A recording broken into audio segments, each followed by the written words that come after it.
Olá pessoal, estamos aqui mais uma vez nesse quadro lindo que eu amo, que é o de Papo na Mansão, cada dia trazendo pessoas mais especiais. Hoje nós estamos aqui com a minha amiga doutora Flávia Pezin, ela é cardiologista e especialista em arritmologia. Exato.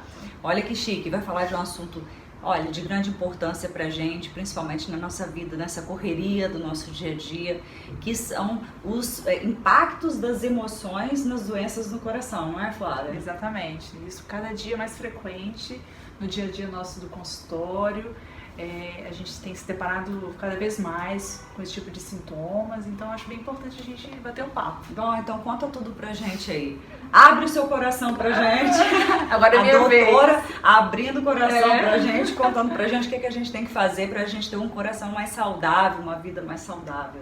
Então, bom, em primeiro lugar, assim, existe uma dúvida muito grande dos pacientes em relação se as emoções podem causar doenças cardíacas, né? Se uma emoção forte pode causar um infarto, pode causar um derrame. Então, assim, eu sempre esclareço que não é somente o fator emocional que está implicado no aparecimento da doença.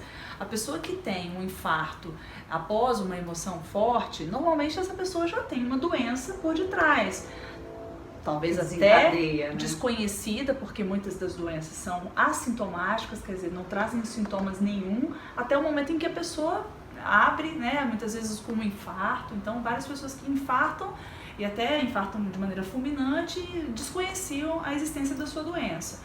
Então, o fator emocional puramente, ele nunca vai causar uma doença cardíaca.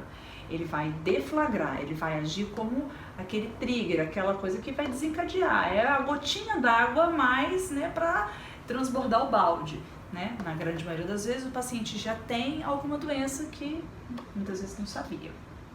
Então, isso é importante, então a gente, para essas pessoas que já têm alguma coisa e não sabem, né, a gente sempre tentar manter o equilíbrio, né?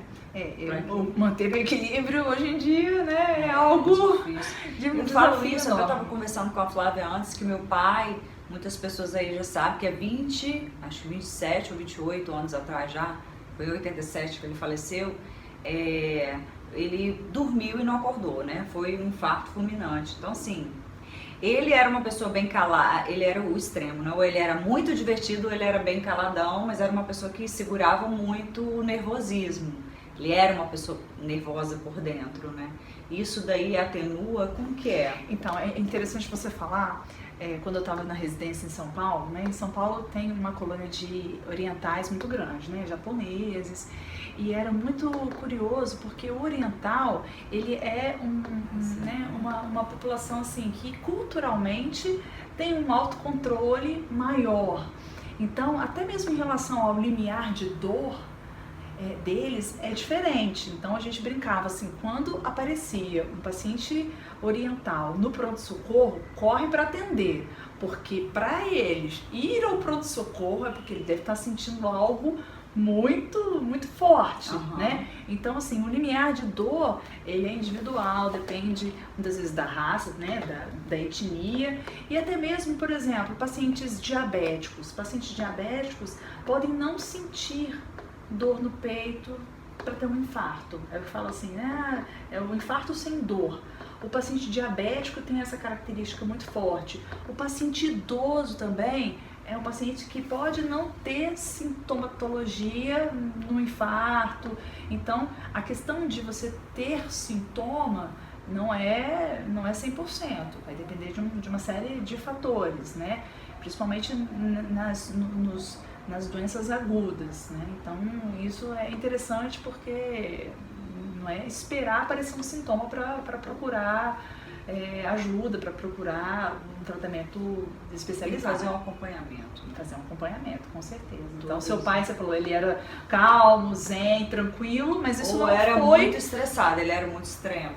Mas isso não foi um fator determinante de ajuda. Então, o fato de você ter um temperamento tranquilo não significa que você não vai ter um problema de coração. Por quê? Porque são muitos os fatores envolvidos na formação, no desenvolvimento das doenças cardiovasculares. Por exemplo, você pode ter uma história genética, você pode ter né, parentes que tiveram, como você, né, parentes que É tiveram. interessante que a doutora estava falando, eu achava que era, se fosse a minha mãe que tivesse problema no coração, que era perigoso para mim. Mas não, meu pai teve problema no coração, então já é um fator de risco para mim, não é isso? O fator de risco de genética para doença, né, para doença coronariana, infarto, angina, a gente considera como doença precoce nos parentes de primeiro grau. Então, seu pai, sua mãe ou seus irmãos, se tiveram infarto, angina, se fizeram angioplastia ou cirurgia de revascularização miocárdica, a famosa ponte de Safena,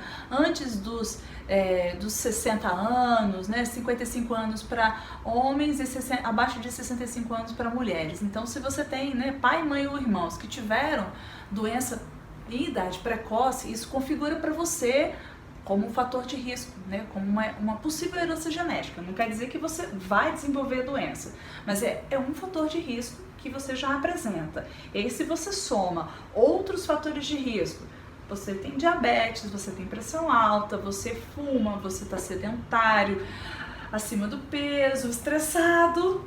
Então, essa somatória de fatores, e aí o estresse, então, tem esse papel como um a mais, né? Não o único culpado, mas um fator a mais que aí sim vai levar... Não sei, aquela gotinha, né? A gotinha a mais, exatamente. Gotinha a mais.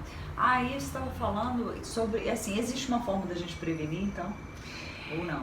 Então, assim, obviamente que quando a gente fala de prevenir o impacto do emocional sobre o coração, é difícil, né? Vai depender do tipo de vida, de transtorno, né? Vamos dizer, emocional, psicológico que a pessoa tenha. É importante que muitas patologias, muitas doenças emocionais, vamos colocar estresse, ansiedade, depressão, síndrome do pânico, normalmente elas podem trazer sintomas cardiológicos, isso com uma grande frequência, como a gente estava conversando, são os 3 principais focos, né,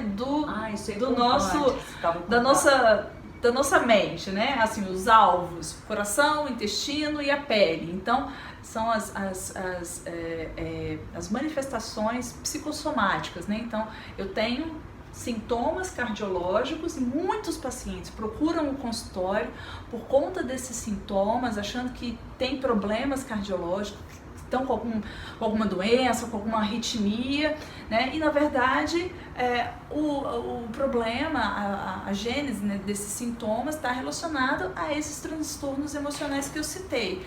E hoje a gente vê aí depressão aos montes, e depressão hoje sendo vista não como antigamente, que era, né, uma doença, era uma frescura, principalmente se foi mulher, né? Se a pessoa até é discriminada. Exatamente, até é discriminada. Então hoje a gente já sabe, através, né, de todos os estudos da medicina, que a depressão é uma doença que tem realmente bases neurológicas.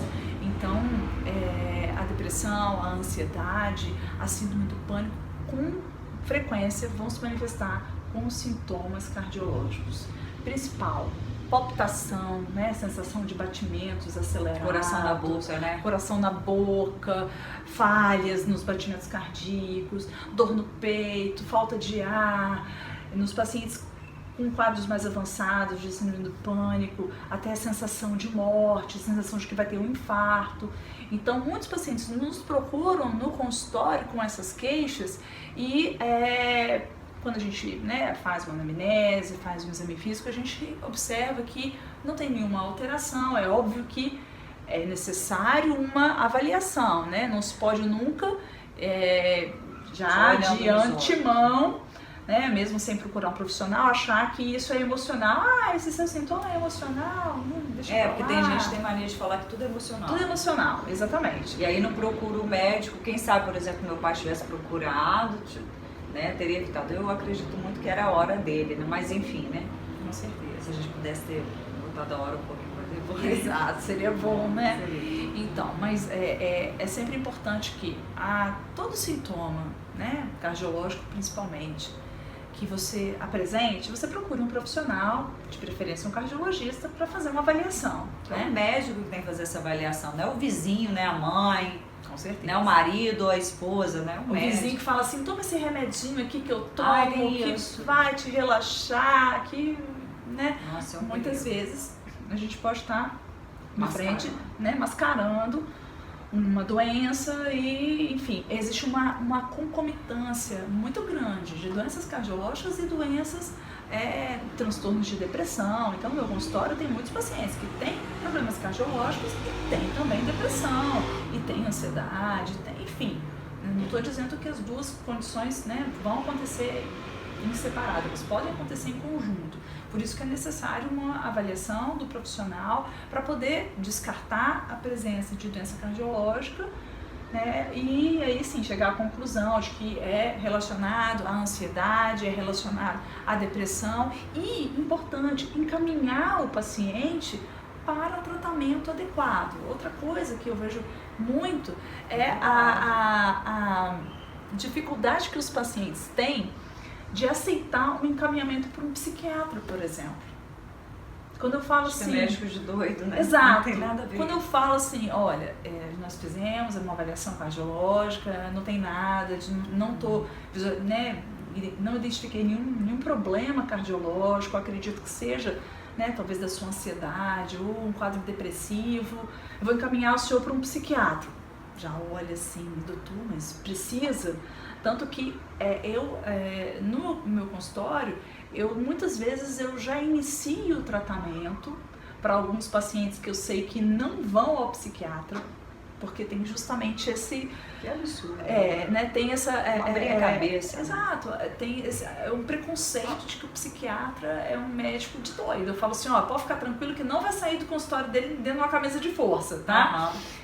Né? Porque antigamente era isso, o psiquiatra tratava dos esquizofrênicos, dos psicopatas, dos psicóticos, né? Então hoje não, né? Assim, o melhor profissional para conduzir uma depressão, uma ansiedade, um pânico, é o psiquiatra. Aí o psiquiatra vai determinar se precisa de um acompanhamento psicológico, uma terapia ou medicação, né? Lembrando que o psicólogo ele não pode prescrever uma medicação, e dependendo do nível de depressão, né, que a pessoa apresente, muitas vezes ela já vai precisar de uma medicação, e aí é o psiquiatra que vai ter que prescrever. Então, isso é uma coisa, assim, bacana da gente, né, assim...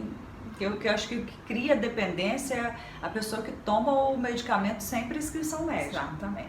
Quem está tomando direitinho que o médico prescreveu não fica dependente, não. Não fica, não. E, assim, a grande maioria dos pacientes estão tomando a medicação errada. Tá? Ficam tomando ansiolíticos, porque não sabe. Que é o famosinho remédio para dormir. Doutora, sem ele eu não consigo dormir.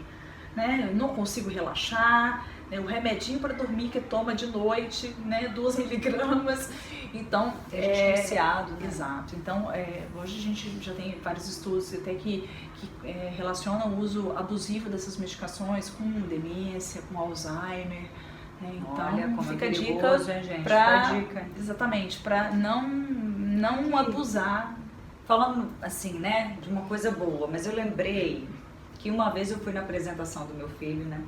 Ele apareceu, ele tinha 5 aninhos e ele tocava bateria. E aí eu tava lá no teatro da UFES, de repente o mestre de cerimônia começa a falar porque nós vamos apresentar o grande talento da escola, então uma revelação da escola, não sei o que, e eu tô ouvindo, como eu tô, né? Tava lá, mas eu achei que ele fosse apresentar junto com uma banda, que era isso que ele tinha ensaiado, eu não sabia que ele tinha ensaiado com ele sem eu saber. Sozinho. Nisso o cara vai lá e fala, Matheus Baense, abre a cortina, tá meu filho de 5 anos, sozinho, porque a bateria sempre tá num plano mais alto, sozinho no meio do teatro da UFS, e ele bateu a baqueta lá, 1, 2, 3 e começou a tocar. O que aconteceu comigo? Eu não consegui gravar. Eu pensei que eu fosse morrer. Eu não sabia. Agora você vai me explicar. Eu não sabia, eu achava que assim, essa sensação de morte a gente só tem quando acontece uma coisa ruim. Não, mas o meu coração, ele bateu tão forte, que eu não consegui engolir a saliva, porque esse aqui meu travou, eu tremia, e eu voltei pra cadeira assim depois, num estado, eu fiquei assim, acho que uns 20 minutos pra eu conseguir voltar ao normal, e eu falei com a minha irmã assim, será que eu poderia ter infartado? Eu falei com ela, né? Porque já que a gente já tem um histórico de pai, eu falei com ela, será que eu poderia ter infartado? Porque eu não me senti bem não, eu me senti mal. A emoção foi tão forte que chegou assim, fisicamente eu não consegui me controlar. Tem como? A pessoa pode também infartar. Veja bem, Uma situação assim, de emoção emoções boas e emoções ruins, né? Então, assim, na verdade, você teve uma emoção boa, teve uma descarga de adrenalina, né? E aí vamos supor, né, que você já tem um fator de risco que é a sua genética. Poderia ter sido aquela Vamos supor que você fosse hipertensa ou que você já fosse diabética. Aquela descarga de adrenalina poderia sim, se você já tivesse alguma doença nas suas coronárias, poderia desencadear um infarto. Então não é só emoção ruim. É bom falar isso. Não é só emoção ruim, porque na verdade Porque assim, eu não tô reclamando da emoção, não. Eu amei a emoção, mas eu vou te falar. Depois de uns 20 minutos eu consegui assimilar aquilo tudo e aí eu fiquei bem, né? Abracei, morri de rir. Mas naquele primeiro momento ali eu pensei que eu fosse morrer, porque eu não conseguia respirar, travou tudo. Então, aí você imagina um paciente que tem pânico, que sente isso sem não ter, consegue se controlar, de repente estaria numa vibe assim, eu vou morrer mesmo. Exatamente. Então, o impacto negativo que isso tem sobre a qualidade de vida é enorme. Eu vejo assim, e fico triste, né, principalmente nesses pacientes que não aceitam tratamento, né, como psiquiatra, como a qualidade de vida das pessoas está sendo prejudicada por conta disso. Né, por conta de ansiedade extrema, por conta de depressão, pânico, do estresse, hoje, né, no meio médico a gente fala, né, até entre os profissionais que trabalham no hospital, do burnout, né, que é assim, você é a sua estafa máxima, né? Então, isso está impactando diretamente na qualidade de vida das pessoas, né? E, assim, quando a gente fala em prevenção de doenças cardiovasculares, a gente fala de mudança de estilo de vida e a qualidade de vida faz parte disso. Quando a gente fala de fazer atividade física, eu não estou falando só de você fazer atividade física por fazer, né? A atividade física tem benefícios para o emocional que são tremendos, liberação de endorfinas, né? Então, assim, não é só, eu tenho que fazer exercício porque o meu cardiologista mandou. Os benefícios de você ter uma alimentação bacana, de uma alimentação saudável, isso também vai impactar no seu emocional. Não é só porque eu tenho que abaixar o meu colesterol, eu tenho que abaixar a minha glicose. Entendeu? Porque a pessoa, se fizer de mau humor, não vai ajudar. Exato, não vai ajudar. Então, assim, procurar alguma atividade física que faça bem para ela. Exatamente. E aí eu falo muito para os pacientes, olha, não precisa, quando eu falo de atividade física, não precisa atividade física dentro da academia. Faz uma coisa que seja prazerosa para você. Você gosta de andar de bicicleta, de andar de skate, patins, correr na praia, jogar, né, tênis, sei lá. Gente, nós moramos num lugar que tem hidroginástica na praia de graça. Exato. Para terceira idade, então assim, aproveitem isso daí, dá um up na qualidade de vida aí. Com certeza. De repente vai ser até um momento, a gente fala muito de família aqui, sabe? Então assim, vai ser um momento que você vai fazer uma atividade em família, vai andar de bicicleta todo mundo, vai fazer bem pro coração, vai fazer bem pra mente, vai fazer bem pra família inteira. Lógico, porque assim, se você não cria um hábito, né, na sua família de fazer atividade física, se você não cria um hábito na sua família de comer de maneira saudável, como é que os nossos filhos vão estar daqui a alguns anos, né? Então, estressados, obesos, obesidade hoje é uma pandemia no mundo inteiro, né? Sem atividade física e adoecendo. Então, assim, tem que pensar hoje do amanhã, né, fazer planos de não só prevenção de doenças, mas de melhorar a qualidade de vida como um todo. E aí essas medidas vão ajudar e também prevenir as doenças. Então, ótimo. Acho que o caminho é por aí. Tratar bem, tratar com o coração seu coração. Exatamente. Não o coração é o que eu falo sempre. Olha, o seu coração está com problema, mas não é o coração patológico, é o seu emocional, que é o coração. Né? O coração, às vezes, dói de outras maneiras, não só a dor do infarto, dói, né, por tristeza, dói por raiva. E dói mesmo, né? Parece que a gente sente a dor lá mesmo, do órgão, assim, coração. Não é uma dor propriamente dita, mas é um sofrimento, né? Então, aí tá tudo aqui, né? Tá aqui e tá aqui. Então tem que cuidar daqui para poder aqui ficar bem. Viu? Anotaram isso, cuidar daqui para que ficar bem. Olha que delícia. Aqui, não é muito bom conversar com uma pessoa que entende, assim? Nós somos leigos aqui e é tão bom a gente esclarecer essas coisas, dar uma... Né? A gente tem que ouvir coisa boa. Quanto mais coisa boa a gente ouvir, mais qualidade de vida a gente tem. E eu espero que esse quadro esteja ajudando vocês a melhorar a qualidade de vida. A minha tem melhorado bastante, porque eu tenho aprendido bastante, sabe?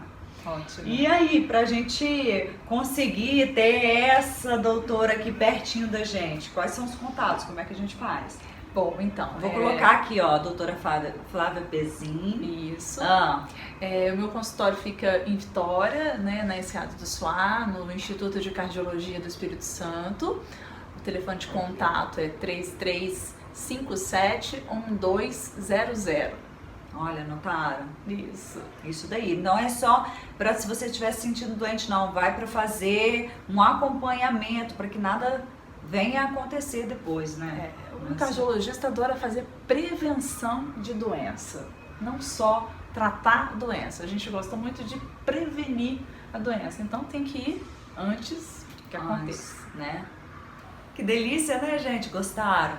Eu amei. Cada dia mais, olha, se eu já falei isso no outro vídeo, que se eu conseguir assimilar 10% disso aqui, dessas pessoas maravilhosas que estão vindo aqui, que estão enriquecendo muito minha vida, eu já tô no lucro, né? E espero que vocês estejam sentindo isso também. Então, gente, quer falar? Não, eu queria te agradecer. Obrigada! Te agradeci. Obrigada. Tá vendo, gente? Ainda recebo um monte de agradecimento. Não, eu queria te agradecer pela sua recepção, pelo seu convite. Me coloco à disposição para, né, sentar aqui nesse sofá super gostoso, nessa mansão, quantas vezes você quiser, para poder levar informações para as outras pessoas, para difundir as coisas que são boas, que precisam ser passadas para frente. Obrigada. A corrente do bem, né? Isso aí. É bom quando que a gente sabe que a gente tem gente assim perto da gente. Olha só, quantas pessoas estão vindo pra gente. Porque quando a gente vai botando o bem pra fora, o bem vai cercando a gente.